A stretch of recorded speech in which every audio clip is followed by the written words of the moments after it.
Om Namo Bhagavate Vasudevaya. Om Namo Bhagavate Vasudevaya.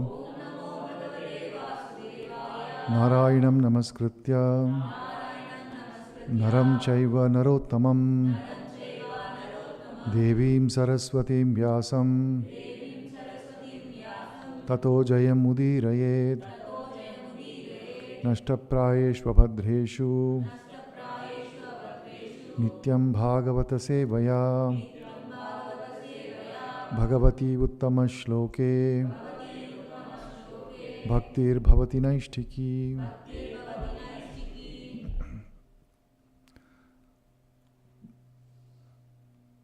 For the last several days, we have been chanting this verse. So I think by now many of you would be familiar with this verse. You can chant along with me. Tasmad Bharata Sarvatma. Chant with me. Bhagavan Ishvaro Harihi Shrotavya Kirtitavyascha Smartavyascha Bhayam. Tasmad Bharata Sarvatma Bhagavan Ishvaro Harihi Shrotavya Kirtitavyascha Smartavyascha Chechata Bhayam. Tasmad Bharata Sarvatma Bhagavan Ishvaro Harihi Shrotavya Kirtitavyascha Smartavyascha Bhayam. Chechata Bhayam. Che cha ichchata bhayam. Abhayam. Cha ichchata abhayam. Chechata bhayam. Chechata bhayam. Can you say that? Chechata bhayam. Chechata bhayam. Cha ichchata abhayam. So ichchata abhayam, it means one who desires to be free from fear. Abhayam, or one who wants to become fearless. Or one who wants to become freed from the fearful miseries of this material world. So one who wants to become free like that, what should that person do? Tasmat Bharata Sarvatma Bhagavan Ishvaro Harihi Shrotavya Kirtitavyascha. One should be hearing and glorifying the Lord, hearing the glories of the Lord and chanting the glories of the Lord and always remembering the Lord. So this is the trifold process of becoming free from the miseries of this world. O descendant of King Bharata, one who desires to be free from all miseries must hear about, glorify, and also remember the personality of Godhead, who is the super soul, the controller, and the savior from all miseries. Bhagavan Ishvaro Harihi. That is Sarvatma. Sarvatma is the super soul. Bhagavan, personality of Godhead. Ishvara, the controller. And Harihi, the savior from miseries. So, in the first week of Karthik month, we meditated upon the hearing portion, Shrotavya. And for the last several days, we have been meditating upon Kirtitavyascha, or to glorify the Lord. And we will continue that today as well.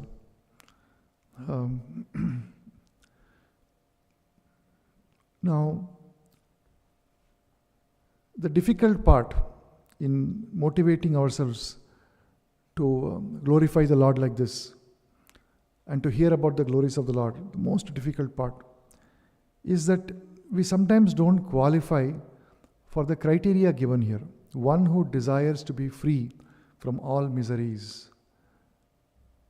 Unless we are having a desire to be free from all the miseries, since we don't have that requirement or we don't have that desire, therefore when we talk about hearing, glorifying, it only has a muted effect. It has effect only to the degree that we have the desire to become free from the miseries. But why is it that we don't have the desire to become free from the miseries? This can be understood from the frog experiment. We have all heard of that. When you boil the frog little by little, the frog does not understand that it is being boiled. The water is there, temperature is gradually increasing, and being an amphibious animal, its internal temperature and the external temperature, they become equal with every rising degree. And before it knows it, it is no longer able to jump out of the water. Its body is paralyzed and it dies in the water. Now, our situation is not very dissimilar from this. If you consider the condition of elderly people around us, for those of you who have got maybe elderly parents or grandparents, many of you may have grandparents who are elderly, and their condition is much worse than, let us say, your condition physically. You can move around whenever you want, you can get up whenever you want, you can sit down. But for elderly people, it is not like that. They have to think, they have to plan. What all do I need? I'll get everything in one shot and then I'll sit down because I cannot get up again and again. And even walking is difficult. So it's not just getting up, sitting down, walking, holding hands like this, resting because it will start paining here, or holding a book, or simply opening the eyes and having a conversation can also be very tiring for elderly people. So you'll find elderly people are resting a lot, they're sleeping a lot. Now, you may think that yes, that is towards the end of the life. That is towards the end of life. It's okay. After all, we've enjoyed most of the life. Towards the end of life, it happens. But if I were to ask you the question, when does old age begin? What is the answer to that? When do you think your old age will begin, Mataji?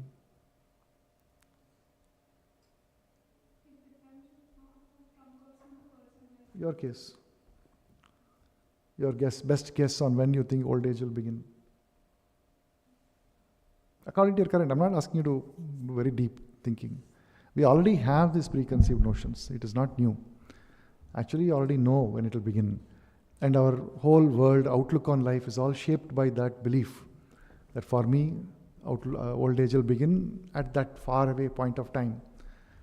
But actually, if you think about it, old age begins from birth. Old age begins from birth.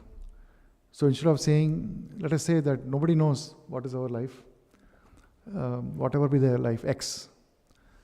Now, if you consider that X to be the point of origin, the axis of time, then you are X years before the death. So instead of saying you are 1 year of age, first birthday, happy birthday, actually it is minus X from death. Correct? So you are minus X years old, years from death. You are X years away from death. We don't know what the X is. It could be 1 minute.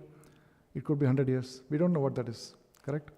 So old age is continuously happening from the time of birth. Old age starts. But we think that that period is far, far away. And therefore we don't grasp those miseries that we see around us. We are seeing that persons who are older, they're having difficulties in performing simple bodily functions.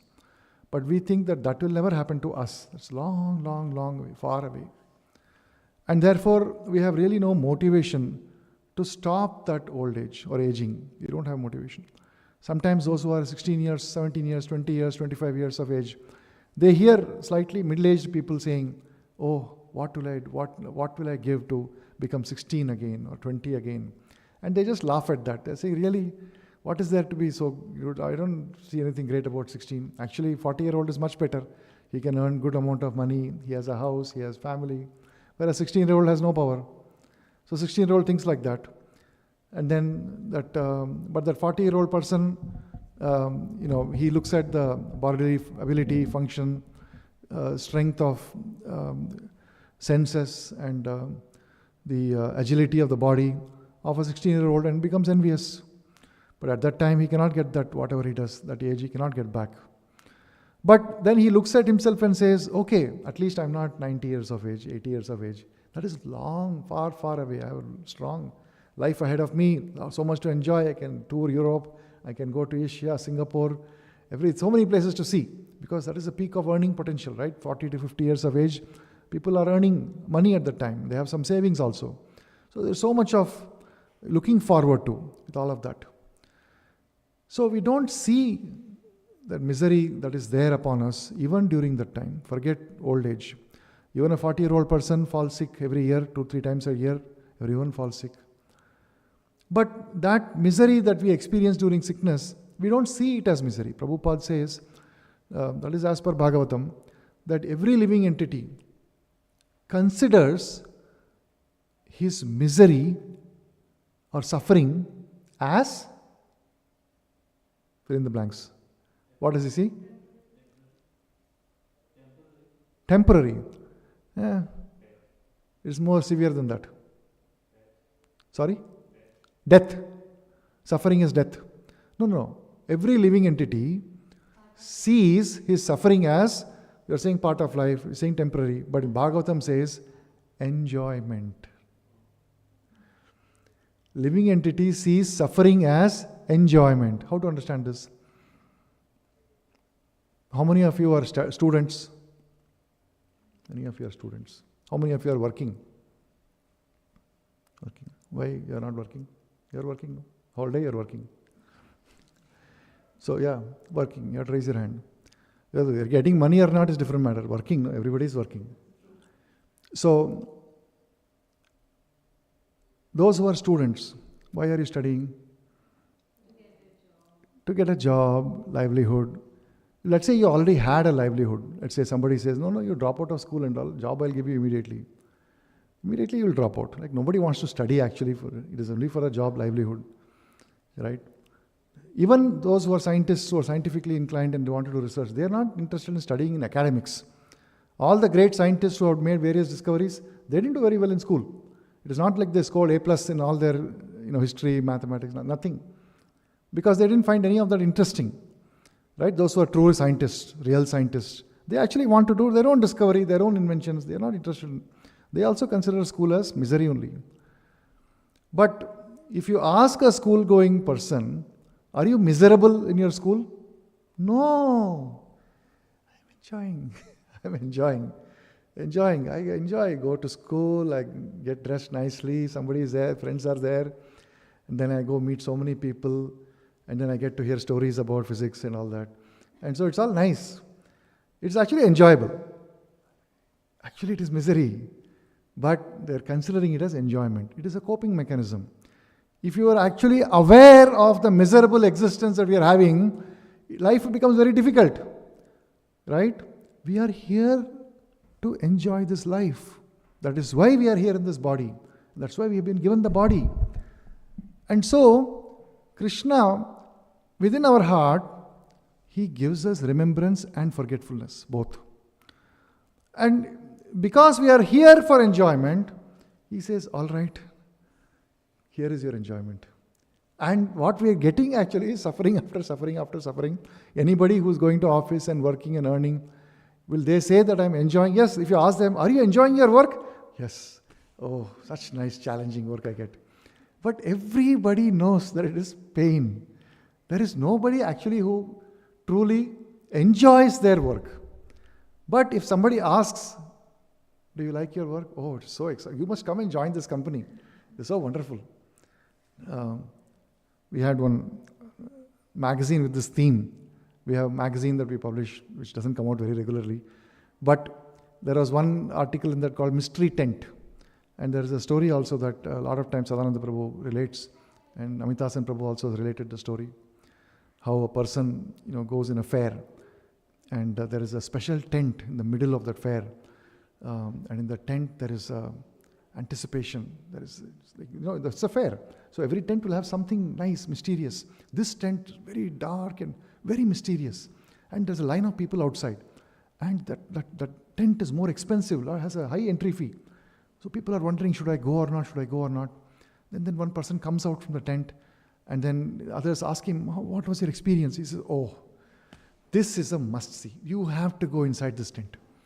And so, person gets motivated, he pays some $20 fee or whatever it is, goes inside the tent. And he enters the tent, it is completely dark inside, pitch dark, nothing can be seen. And then as he's standing and he's trying to get his eyes adjusted to the darkness, suddenly from somewhere, one box, somebody comes and boxes him in his face. Then he's completely taken aback. What is this? Somebody is boxing me in the face. Then he's like, loses his balance, and just as he's about to recover, from this side, one box comes. Then for the next 10 minutes, he gets beaten up again, completely black and blue in the tent. Then suddenly the lights come on, and then the persons who are there, one nicely well-dressed person in suit comes and asks him, so how was your experience in this tent? So now this person doesn't know what to say.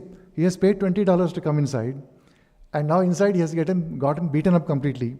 If he goes and tells outside that I paid $20 to get beaten up, people will laugh at him. So he says, oh, that was such a nice experience, thank you so much. And then he goes outside, and then there are people again in the line waiting to enter. They ask him, how was it? He says, oh, this is an amazing experience, you have to experience this. So this mystery tent, we go through our life like this. We're all suffering pangs of existence, but still we invite others to come and participate. We encourage the youngsters, the next generation, study hard, do well, go to the best possible school, get the best possible job, and participate in this wonderful, enjoyable life. So like this, we initiate the next generation and so on, and propagates in society. And because we ourselves have bought into this, we don't see there is any misery here. So where is the question of hearing about, glorifying and remembering the personality of Godhead? This is our problem. So to see our miserable condition, actually we have to take the help of Shastras. And they show the mirror of what our situation is. Let us say that the person who got beaten up in the mystery tent, no, he says, yes, I'm very good, it's all very good, very nice treatment you have given me. Somebody just comes and shows him the mirror. His eyes are all black, bleeding, blood coming from everywhere. Then he'll realize, right, what have actually happened to me. So that is the power of the Shastras. So let me just read this purport a little bit of this verse, what we just saw, because Prabhupada's purport is very, very strong.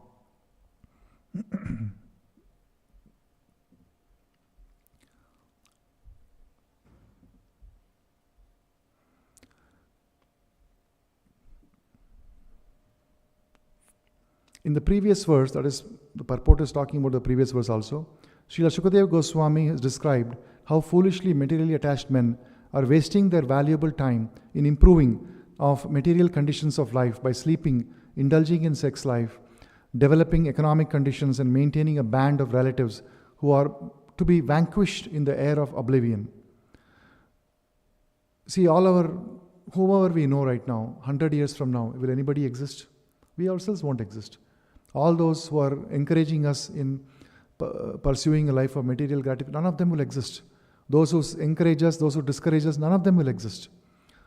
Being engaged in all these materialistic activities, the living soul entangles himself in the cycle of law of fruitive actions. This entails the chain of birth and death in 8.4 million species of life, the aquatics, the vegetables, the reptiles, the birds, the beasts, and the uncivilized man. And then again, the human form, which is the chance for getting out of the cycle of fruitive action. And therefore, if one desires freedom from this vicious circle, then one must cease to act as a karmi, or enjoyer of the results of one's own work, good or bad. One should not do anything, either good or bad, on his own account, but must execute on behalf of the Supreme Lord, the ultimate proprietor of everything that be. This process of doing work is recommended in Bhagavad Gita 9.27. Yat karoshi yad ashnasi, yad juhoshi dadasi yat tapasyasi kaunteya tat kurushva madarpanam. Whatever you do, whatever you eat, whatever you offer or give away, and whatever austerities you perform, do that, O son of Kunti, as an offering to me. So everybody has a tendency to eat for Krishna. Everybody has a tendency to give something in charity. So Krishna says, give it to me. And this means that all the surplus money, this Prabhupada is saying this, all the surplus money accumulated should be utilized in furthering the Krishna consciousness movement. Therefore means what? therefore means one who wants to get freedom from this vicious circle. What they should do? Therefore, one should first of all hear about the Lord. When one has perfectly and scrutinizingly heard, one must glorify his acts and deeds, and thus it will become possible to remember constantly the transcendental nature of the Lord. Hearing about and glorifying the Lord are identical with the transcendental nature of the Lord, and by doing so, one will always be in the association of the Lord. This brings freedom from all sorts of fear. So, first of all, we have to understand that we are in a miserable condition of life. That is the most difficult part. And this understanding develops by reading Srila Prabhupada's books. Only by the vision of the Shastras, it is like holding the mirror to ourselves. When we read these scriptures, it is like seeing our face in the mirror. Then only we realize the reality of what is happening to us. Otherwise, we don't have objectivity. We are so conditioned like a frog in the boiling water that we are unable to see what is happening. Somebody has to hold our hand and pull us out. Otherwise, it's very difficult for us to come out. So, hearing and chanting are the way to, and remembrance, of course, the three ways that are given to come out of this cycle.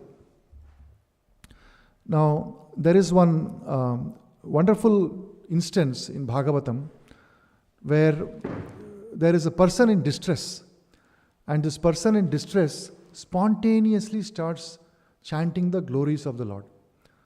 And I'm not sure for how many more days this series of chanting the glories will continue. Perhaps after that the remembrance will start. But today I would like you all to repeat after me this wonderful prayer by Gajendra. Gajendra was king elephant in a different planet, not on earth. And he was under attack by a crocodile. This Gajendra is not an ordinary king.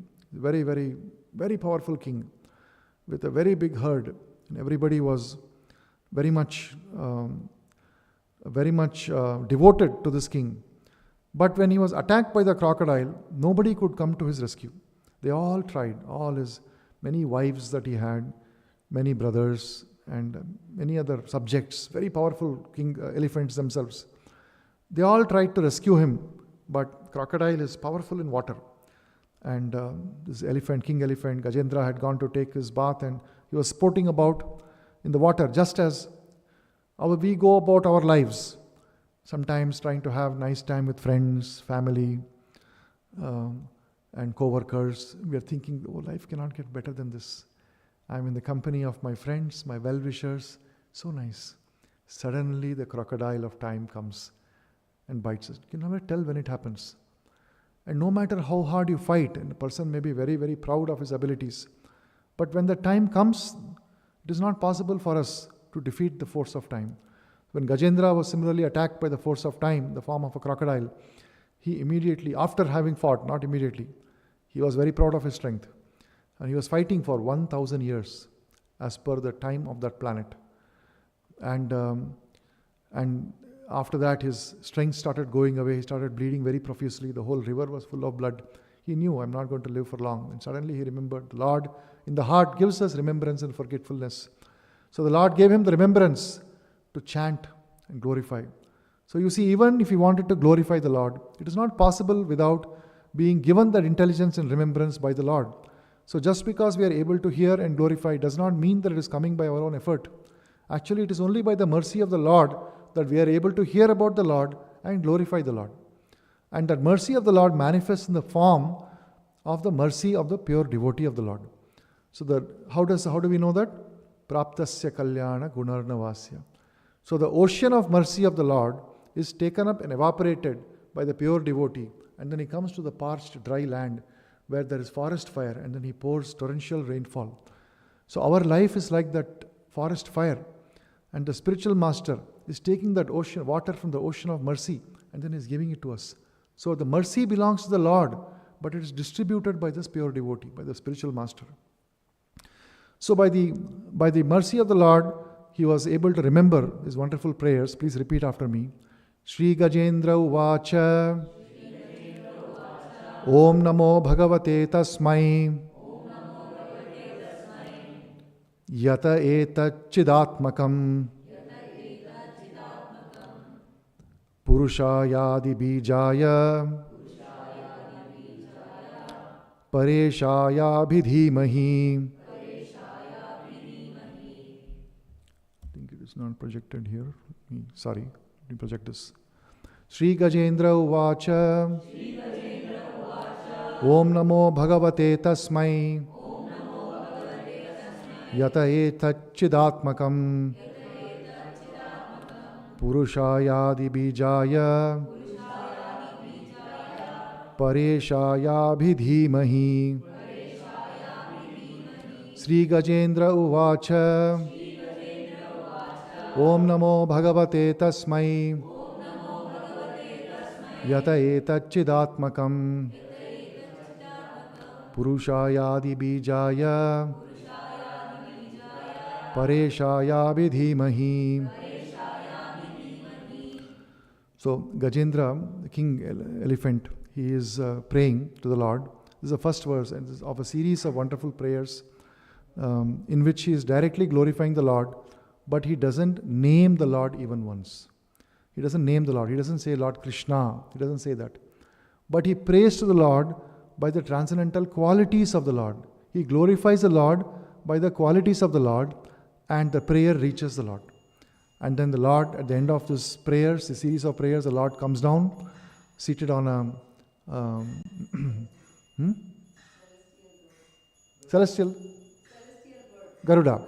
So the Lord comes on a Garuda, and this Gajendra, he doesn't really have any way to receive the Lord, but still from the lotus, from the river where there is a lotus flower, he takes his the lotus flower from his tusk and offers it to the Lord like that. The Lord becomes very, very pleased with him.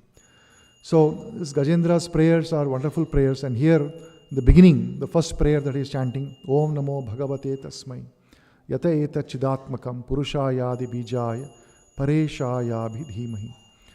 So this Prabhupada says that this first let me read the translation and then I'll read a few excerpts from the purport. The king of elephants, Gajendra, said, I offer my respectful obeisances unto the Supreme Person, Vasudeva. Om Namo Bhagavate Vasudevaya. Because of him, this material body acts due to the presence of spirit, and he is therefore the root cause of everyone. He is worshipable for such exalted persons as Brahma and Shiva, and he has entered the heart of every living being. Let me meditate upon him. So in this, there are many, many wonderful transcendental qualities of the Lord that are described. First he says that the Supreme Person Vasudeva, Om Namo Bhagavate Vasudevaya. Prabhupada says in the purport that the word Om, which is often considered to be an impersonal representation of the Lord, Omkara, Om. When then we are chanting, what is Om? They would say that is the divinity. But what is divinity? It is all around us. Okay, who is that all around us? Om. But often people who are chanting this Om do not realize that Om refers to Krishna. He says in Bhagavad Gita also that I am of all the syllables, I am the syllable Om. So Om refers to the person Krishna. Om is not an impersonal sound.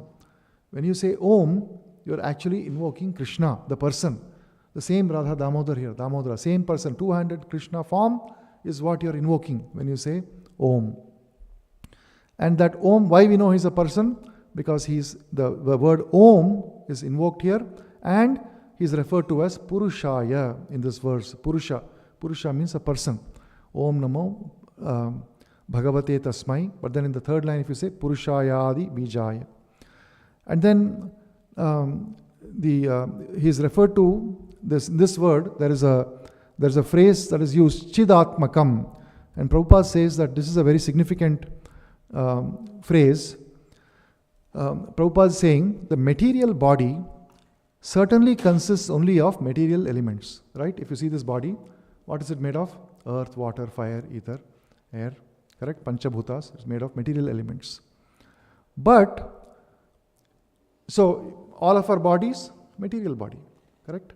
Whereas Krishna's body is spiritual body. We know that. Sachidananda Vigraha. Anadiradir Govinda Sarvakarana Karanam. So our body is material body. But there is a catch. But when one awakens to Krishna conscious understanding, the body is no longer material, but spiritual. So the same body which currently you are considering, it is made of earth, water, fire, ether. It is made of Panchamahabhutas. It is completely material. The same body, simply when one awakens to Krishna consciousness, that body becomes spiritual. The same body becomes spiritual. It is not that one has to die to get a spiritual body. No, the body becomes spiritual. The material body is meant for sense enjoyment. That is why we have been given the material body.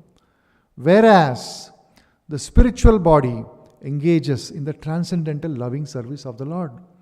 So when a person awakens to Krishna consciousness, that means he is no longer using his body for sense gratification at all.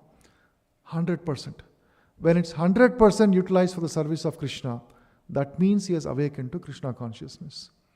And that person's body is only engaged in the transcendental loving service of the Lord. Therefore, a devotee who engages in the service of the Supreme Lord and who constantly thinks of Him should never be considered to have a material body. It is therefore enjoined, Guru Shu Naramatihi. One should stop thinking of the spiritual master as an ordinary human being with a material body. Sometimes it is there, Archye Vishnu Shilad Hihi. Everyone knows that the deity in the temple is made of stone. But to think that the deity is merely stone is an offense. Similarly, to think that the body of the spiritual master consists of material ingredients is offensive. Atheists think that devotees foolishly worship a stone statue as God and an ordinary man as Guru. So if you talk to any atheist, they will say, yeah, what is this? Some stone you have got and you are worshipping a stone. Don't you feel ashamed? Such an intelligent person. You have gone to such good big college or a PhD, master's program, all that you have studied, and finally you are coming and worshipping a stone. So this is the atheistic viewpoint. So not only they say that, but they say that ordinary man, you are worshipping him as some god. Why are you doing like this? So actually, according to Bhagavatam, that is great offense. When a person, a pure devotee, not ordinary people like us, but when a pure devotee, what is the meaning of pure devotee? It means they do not act on the platform of sense gratification at all. They are not working to gratify their senses. They are only working to please Krishna, which means they are working to execute the order of Krishna. They are order carrier of Krishna. When a person is an order carrier of Krishna, exclusively devoted to that, such a person, pure devotee, his body is spiritual. So one should not consider that he is an ordinary person with an ordinary body, so he's just like me. No, he's not like us. He's not like us.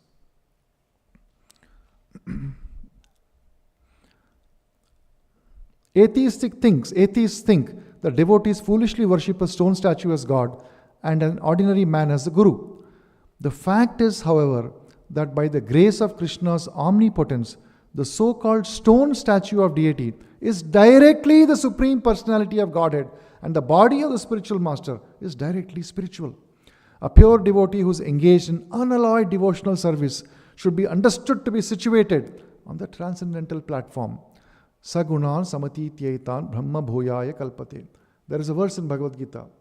Yo mam avyabhicharena bhakti yogena sevate sagunan samati tyaitan brahma bhuyaya kalpate. It means one who is engaged in unalloyed devotional service to the Lord. Yo mam, Krishna is saying, who me?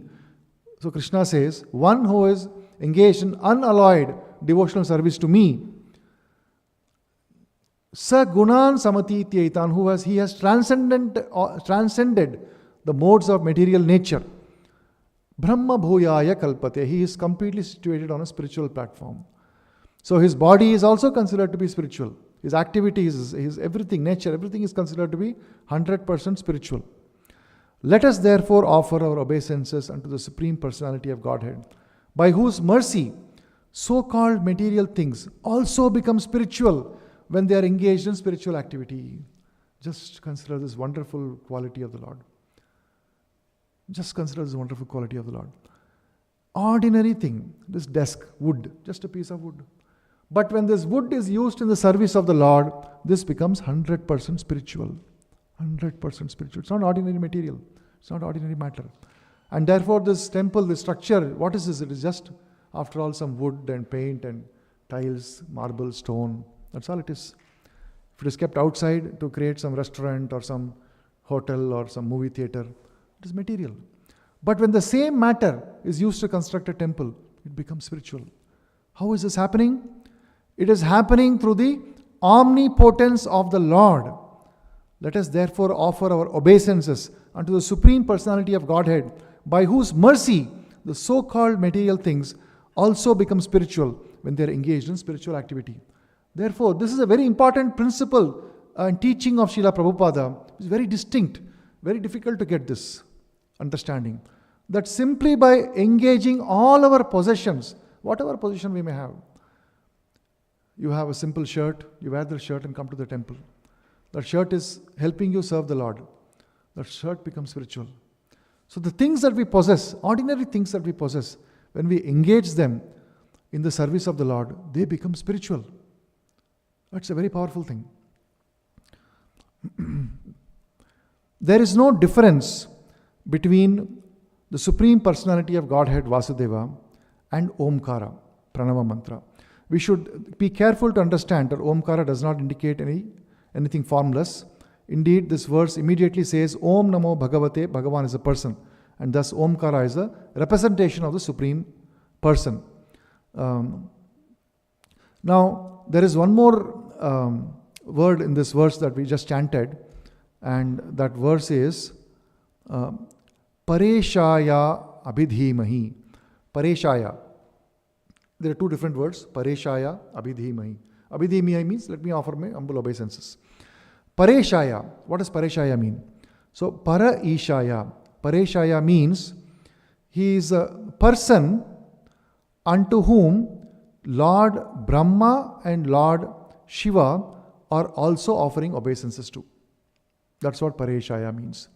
So, Lord Brahma is considered to be the supermost living being in the universe. In this universe, every universe, there is a Brahma. In our universe also, we have a Brahma. So, he is a topmost living being, like we are all living beings. Among all of us, he is the first living being. And we all have parents from whom we are born.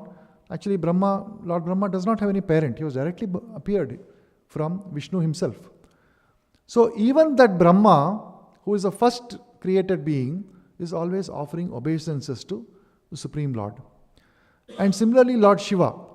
Lord Shiva is also constantly meditating on the Supreme Lord. How do we know this? Because Lord Shiva himself says. So he says to Sati Devi, his wife, Parvati, Sati, he chants this verse in 4th canto, 3rd chapter, verse 23. Sattvam vishuddham vasudeva shabdhitam yadiyate tatra pumana pavritah Sattve cha tasmin bhagavan vasudevo hiyadhokshajo meman namasa vidhiyate. So, in that verse, Sattvam Vishuddham Vasudeva Shabdhitam, Lord Shiva is saying, I am constantly meditating, me namasa vidhiyate. So, he is constantly meditating and offering obeisances to Vasudeva Shabdhitam, Sattvam Vishuddham Vasudeva Shabdhitam, Yad Iyate Tatra Puman. In this verse, Puman means Supreme Lord. Puman, Apavritaha, he becomes completely revealed. But because I am constantly meditating upon the Lord, he becomes completely revealed to me. So, Lord Shiva is also offering obeisances to the Supreme Lord. So, Paresha or Parashaya. Parashaya means that Supreme Person to whom even Lord Shiva and Brahma are constantly offering obeisances. So this wonderful prayers of Gajendra, we should use as a source of inspiration on how a person in deepest miserable condition, because at the time Gajendra was attacked by a crocodile and he was at the prime of his life. It is not that Gajendra had become very old and infirm and he says, okay, somehow or the other, anyway I have to die. Okay, come on crocodile, you come and take me. No, it was not like that. He was the king of the planet and he had a big kingdom and subjects were very loyal to him. Very, very strong. Nobody could touch him. But out of nowhere, this crocodile comes and attacks him as if like he means nothing. And all these other elephants, the entire army, they could not do anything. One single crocodile. They could not escape. They could not free Gajendra from the clutches of that crocodile. That crocodile in the form of time is always attacking us constantly. Even right now, we are in the clutches of that crocodile. That awareness we are not having, unfortunately. We are bleeding from everywhere. The whole river around us is filled with our blood and of misery and suffering that we are having every time, every minute. Just by sitting here for some time, we are not able to sit. We are having some discomfort. Or, every day we have so many other kinds of miseries. In fact, if we are not, only because we are tired, we go to sleep. Otherwise, why would you, for a person, like, why are we here in this material? For enjoyment. So isn't sleep coming in the way of that enjoyment? That's why, in fact, children, when there are a lot of, let's say you have a lot of other children coming into your house and the children are playing, it's very difficult to put them to sleep. Correct? They want to continue to play. So children have the intelligence that the sleep is my enemy. There are so many friends who have come. I have so many more interesting things to do, but the sleep is coming now. I won't let it come. I will stay awake. I will enjoy to the fullest. They have got that much intelligence. But as we get older, we lose that intelligence. And we think sleep is my friend. Oh, sleep, please come. Enough, my day is over. I don't want any more day. I just want to lie down and sleep. But actually that is an enemy because we are here to enjoy. If the day was a little longer, we could enjoy more, no? But that sleep is coming. What does that mean? It means our enjoyment is being hurt. Every day, 8 hours, no enjoyment. Imaginary enjoyment you have to do in your sleep. Gross enjoyment is not possible. You can try imaginary enjoyment, but oftentimes it results in imaginary suffering only. Correct? How many of you try to have enjoyable dreams and then end up waking up in fear out of having some nightmare or some tiger comes and eats or some other unpleasant conditions? Usually dreams have more unpleasant conditions. Yes, you're raising your hand. Yeah, more unpleasant than pleasant, right? So we are sleeping thinking that, okay, maybe I'll have some other form of enjoyment. But what happens? It's not enjoyment at all in the sleep. Actually, in daytime also it is like that only. In daytime also, whatever enjoyment that we are thinking we are going to have, we don't even get a fraction of that enjoyment. Correct? All of you are coming here thinking that, oh, such nice, tasty, every day chole bhature we will get in temple prasadam. No, it's prasadam is wonderful, but we don't have the eyes to see that. So say, oh, okay, rice, all right. So, I mean, at home also, every meal,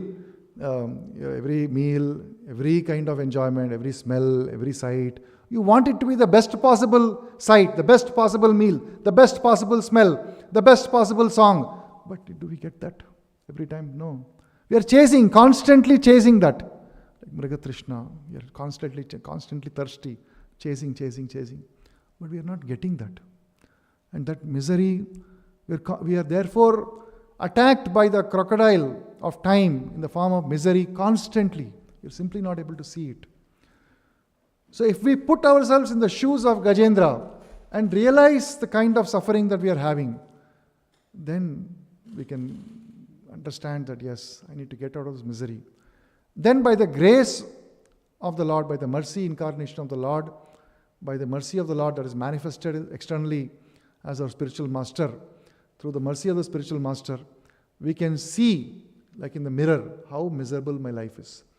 And then we'll say, oh, I should get out of this. I have been given some intelligence in the human form of life. In other forms of life, I don't have this intelligence. So this human form, which I have got after such a long time, I should utilize this.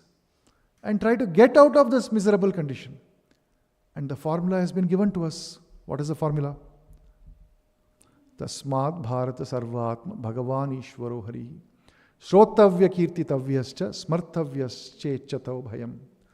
So I would like you to all once again chant this Gajendra prayer. Please repeat after me.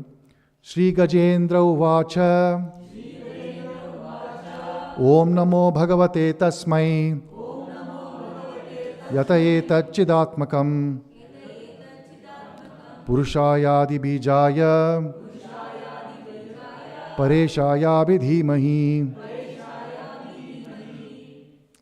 Karthik Maas Maha Mahotsav ki